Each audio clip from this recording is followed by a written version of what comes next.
Hello students, हम लोग last video में शुरू करने वाले थे टाइप्स ऑफ प्रोसेस। तो आज हम डिस्कस करते हैं कौन कौन से टाइप्स ऑफ प्रोसेस हो रहे होते हैं थर्मोडायनामिक्स में। तो सबसे पहला प्रोसेस जो बच्चों आता है हमारे पास, that is isothermal. Isothermal process is a process which takes place at constant temperature. तो isothermal process हो गया which takes place at constant temperature। जो constant temperature पर हो रहा होता है प्रोसेस उसको isothermal कहा जाता है। constant temperature का मतलब टेम्परेचर में कोई चेंज नहीं है, तो clearly delta T equal to zero हो जाएगा। और अभी हमने प्रॉपर्टीज़ जब पढ़ी थी ऊपर, तो इंटरनल एनर्जी पढ़ी थी। Internal energy is also a temperature based function, temperature based property. अगर टेम्परेचर में कोई चेंज नहीं आ रहा है तो इंटरनल एनर्जी में भी कोई चेंज नहीं आ रहा होगा। तो ये याद रखें, for an isothermal process delta U is also equal to zero. U internal energy होती है, डेल्टा यू इज़ ज़ीरो। इसके बाद आता है हमारा next type of process is adiabatic. Although इसका फिज़िक्स में ज़्यादा यूज़ हो रहा होता है, बट फिर भी हमें आइडिया ले लेना चाहिए। In which there is no heat exchange, in which there is no heat exchange with the surroundings। Surroundings के साथ कोई हीट एक्सचेंज नहीं होता, ना तो हीट लेता है सिस्टम ना हीट देता है। और यहाँ पे Q इक्वल टू ज़ीरो होता है। याद रखें, केमिस्ट्री में Q का मतलब हीट चेंज या हीट एक्सचेंज होता है बच्चों। फिज़िक्स में हम dQ या डेल्टा Q पढ़ते हैं, but in chemistry we have Q is equal to zero आ गया, मतलब हीट चेंज होता है Q। It is heat change is denoted by Q and not by dQ और डेल्टा Q। तो ये याद रखिएगा। तो for an adiabatic process heat change is zero. इसके बाद C टाइप नेक्स्ट प्रोसेस है आइसोबारिक। आइसोबारिक हो गया, बार प्रेशर की यूनिट होती है which takes place at constant pressure. Iso का मतलब कांस्टेंट होता है, सेम होता है। तो जो कांस्टेंट प्रेशर पर हो रहा होता है प्रोसेस उसको आइसोकोरिक कहा जाता है। तो यहाँ पे delta P is equal to zero हो जाएगा। इसके बाद डी है आइसोबारिक प्रोसेस हो गया ये। Next is isochoric. Again iso means same, core basically chores होते हैं, वर्क होता है। तो जहाँ पे वर्क डन जो है वो ज़ीरो हो जाए, तो ये होता है which takes place at constant volume. तो डेल्टा वी ज़ीरो हो जाएगा अगर कांस्टेंट वॉल्यूम पर हो रहा है। और वर्क डन जो होता है वो माइनस पी डेल्टा वी के बराबर होता है बच्चों, ये याद रखें, ये आगे डिराइव भी करेंगे। तो क्योंकि डेल्टा वी ज़ीरो हो गया तो वर्क डन भी ज़ीरो हो जाएगा, इसीलिए इसको आइसोकोरिक भी कहा जाता है। It is also known as isochoric. तो ये डी हो गया। इसके बाद आ जाता है E. E part is reversible. Reversible process होता है। रिवर्सिबल होता है वो process which can come back to its initial state, जो कि अपनी इनिशियल स्टेट पे वापस आ सकता है, लेकिन हमेशा नहीं, अंडर सर्टेन कंडीशंस। अगर आप कुछ कंडीशंस लगाओगे तब, अंडर सर्टेन कंडीशंस, तो ऐसे प्रोसेस को रिवर्सिबल कहा जाता है। ठीक है, जैसे आपने रिवर्सिबल रिएक्शंस पढ़े हुए हैं, आगे इक्विलिब्रियम चैप्टर पढ़ेंगे, वहाँ पे सारे जो रिएक्शंस हैं वो रिवर्सिबल ही होते हैं। और आप डबल एरो लगाते हो, ये साइन लगाते हो रिवर्सिबल के लिए। तो ये this is a reversible process, reversible reaction. Reversible का मतलब ये N2 और H2 रिएक्ट करके अमोनिया बना रहे हैं, और अमोनिया वापस डिकम्पोज करके N2 और H2 बना सकता है। तो वापस जा सकता है, बट अंडर सर्टेन कंडीशंस। अब इसके बाद F होता है इरिवर्सिबल। इरिवर्सिबल प्रोसेस होता है जो किसी भी हालत में, किसी भी कंडीशन में अपनी इनिशियल स्टेट पर वापस ना आए, which can not come back to its initial state under any conditions. कुछ भी कर लें आप, ये अपनी ओरिजिनल स्टेट पे, इनिशियल स्टेट पे वापस नहीं आ सकता है। तो ये रिवर्सिबल हो गया। अब क्या होता है रिवर्सिबल और इरिवर्सिबल में, क्यों कोई प्रोसेस रिवर्सिबल या इरिवर्सिबल होता है? जब भी कोई प्रोसेस होता है बच्चों, तो दो फोर्सेस एक्ट कर रही होती हैं। एक होती है ड्राइविंग फोर्स जो उस प्रोसेस को करा रही होती है, और एक होती है ऑपोजिंग फोर्स जो उसको होने से रोक रही होती है। अब रिवर्सिबल और इरिवर्सिबल में ये फ़र्क होता है। यहाँ पे रिवर्सिबल में जो ड्राइविंग फोर्स है is slightly greater than opposing force, हल्की सी ज़्यादा होती है ऑपोजिंग फोर्स से। It is slightly greater than opposing force, whereas irreversible process में driving force is much much greater, बहुत स्ट्रॉन्गर होती है दैन द ऑपोजिंग फोर्स। तो यहाँ पे क्या होता है कि यहाँ पे ड्राइविंग फोर्स बहुत ज़्यादा है और किसी भी कंडीशन में ऑपोजिंग फोर्स इसको ओवरकम नहीं कर पाएगी, इससे स्ट्रॉन्गर नहीं हो पाएगी, तो ये प्रोसेस रिवर्सिबल नहीं हो सकता। यहाँ पे क्योंकि driving force slightly greater than opposing force होती है, तो क्या होता है कि ऑपोजिंग फोर्स कभी भी कुछ कंडीशंस चेंज करने पर ड्राइविंग फोर्स से ग्रेटर हो जाती है और प्रोसेस रिवर्सिबल मतलब रिवर्स डायरेक्शन में चल पड़ता है। तो ये होती है खास बात। अब एग्जाम्पल से समझें कि कौन सा जो है वो प्रोसेस रिवर्सिबल है, कैसे रिवर्सिबल है और कैसे रिवर्सिबल है। बट उससे पहले लिख लें, रिवर्सिबल प्रोसेस जो है वो हमेशा स्लो होगा, it will be slow and takes place in infinitesimally small steps, छोटे छोटे स्टेप्स में हो रहा होता है। अब क्यों होता है ये अभी एग्जाम्पल समझाऊंगा। और ये हमेशा फास्ट और एब्रप्ट होगा, एकदम से हो जाता है। अब कैसे, वो एग्जाम्पल देखते हैं ज़रा, will understand that by taking an example. देखो, जैसे मैंने एक कंटेनर लिया, यहाँ पर एक पिस्टन लगा दिया, it is a weightless frictionless piston, यहाँ लगा दिया, ठीक है। अंदर गैसेस इनक्लोज्ड हैं और जो गैसेस हैं उनका प्रेशर है 1.1 एटमॉस्फेयर, और बाहर से जो आप प्रेशर लगा रहे हो वो 1 एटमॉस्फेयर है। अब देखिए, अंदर का प्रेशर बाहर वाले से ज़्यादा, external pressure is 1, internal pressure is 1.1, तो क्लियरली पिस्टन ऊपर की तरफ मूव करेगा। लेकिन ये जो प्रेशर है ये स्लाइटली ग्रेटर है, तो धीरे धीरे धीरे पिस्टन ऊपर जाएगा।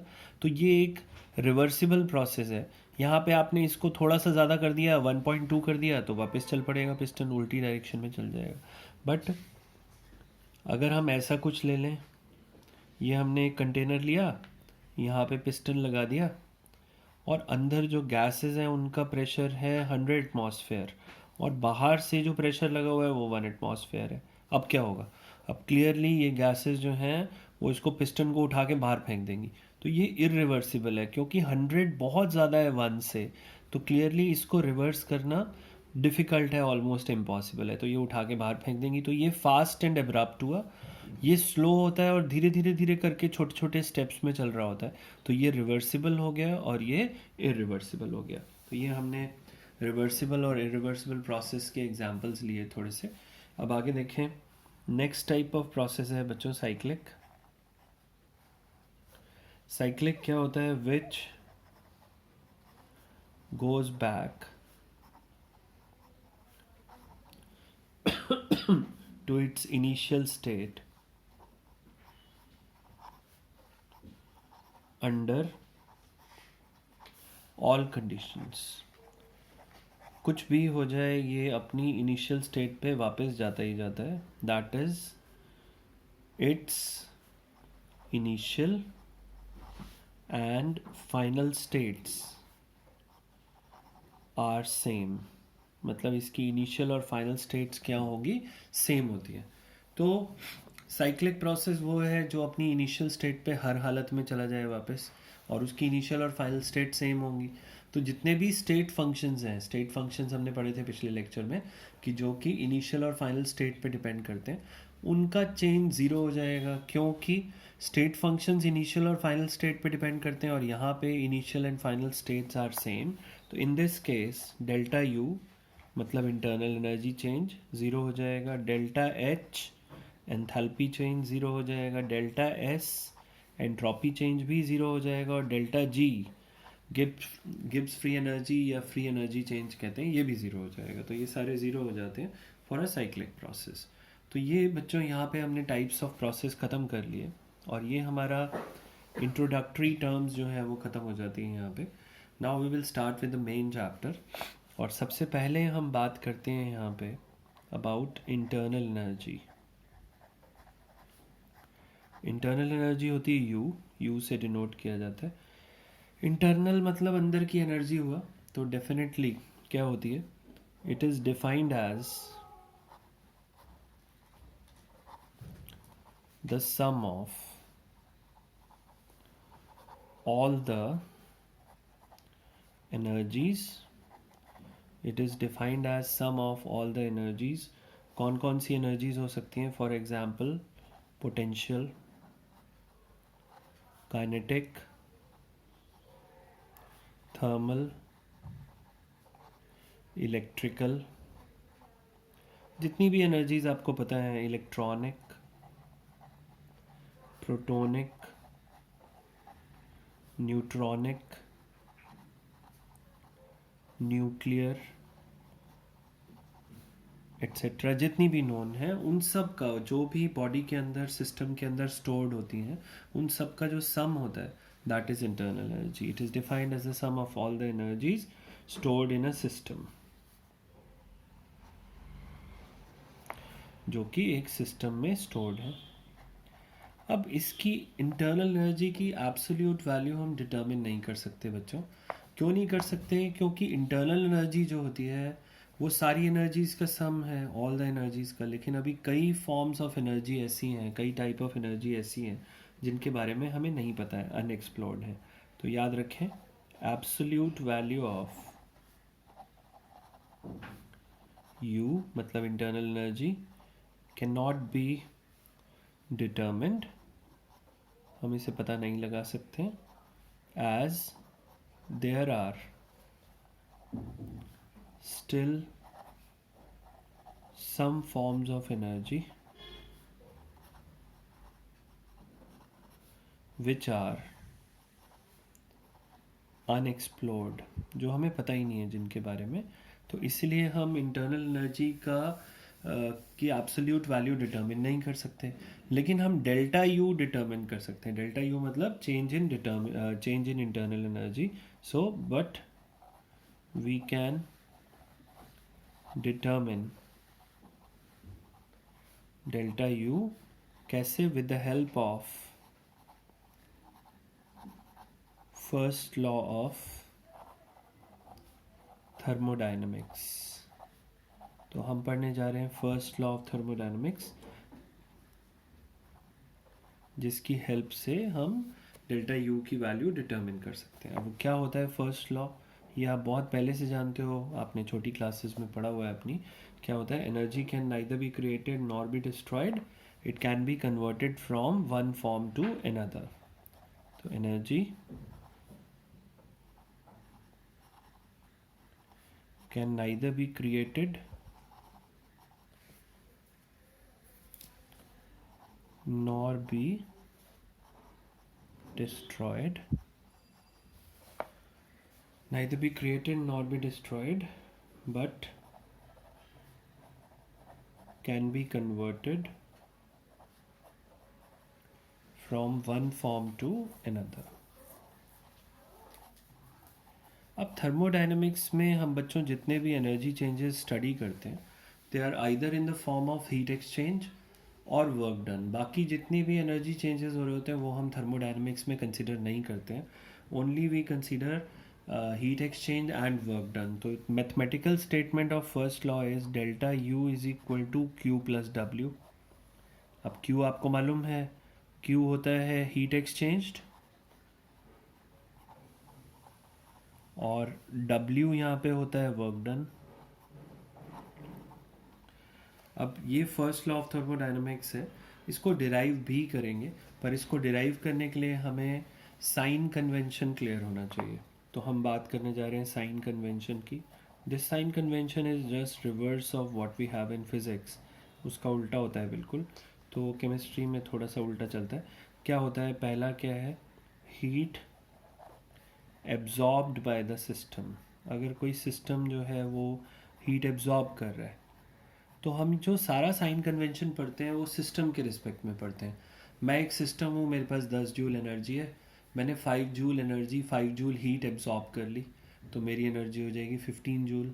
इसका मतलब वो हीट मेरे में आके ऐड हो गई, तो heat absorbed by the system is taken as plus Q. इसके बाद heat evolved by the system, मेरे पास 10 जूल एनर्जी है, मैंने 5 जूल हीट निकाल दी अपने अंदर से, तो मेरे पास 5 जूल्स बची। That means this heat will be subtracted, तो माइनस क्यू हो जाएगा। इसके बाद work done by the system. अगर कोई सिस्टम वर्क करता है, कोई भी चीज़ अगर वर्क करती है, बॉडी या सिस्टम, तो वो एनर्जी लूज़ करती चली जाती है, तो ये माइनस डब्ल्यू लिया जाता है।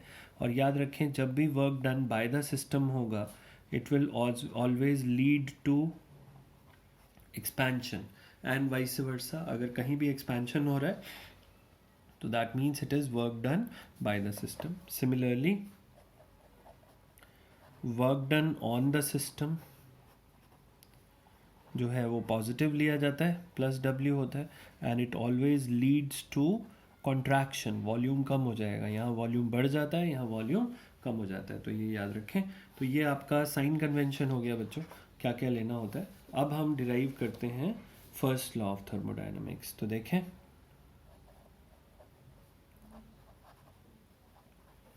Derivation of, actually it is a very small derivation, simple सा है, फर्स्ट लॉ ऑफ थर्मोडायनामिक्स। तो ये हम लोग डिराइव करने जा रहे हैं। अब इसके लिए हम कुछ एजम्पशंस करेंगे। Let us assume that internal energy of a system is U1। हमने माना एक सिस्टम है जिसकी इंटरनल एनर्जी U1 है, ठीक है। अब इसने क्या किया, सिस्टम ने, now it absorbs Q amount of heat, उसने Q अमाउंट ऑफ हीट जो है वो एब्जॉर्ब कर ली, and W amount of work and W amount of work is done on the system, और सिस्टम पे W amount of work हो गया। अब क्योंकि उसने हीट एब्जॉर्ब भी कर ली, work done on the system भी हो गया, तो उसकी इंटरनल एनर्जी चेंज हो जाएगी। तो मान लेते हैं लेट द न्यू इंटरनल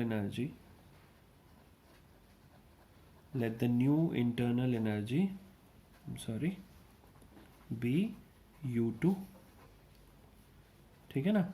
अब जो नई इंटरनल एनर्जी है वो U2 हो गई। हम U2 और U1 की वैल्यू डिटरमिन नहीं कर सकते, but we can easily write that U2 will be equal to U1, जो इनिशियली जो इंटरनल एनर्जी थी, प्लस Q, क्योंकि Q amount of heat absorb हो गई, प्लस W, क्योंकि W amount of work done हो गया, W amount of work is done on the system. तो we can write U2 minus U1 को उधर ले गया, इज इक्वल टू क्या हो गया, Q plus W। That means delta U is equal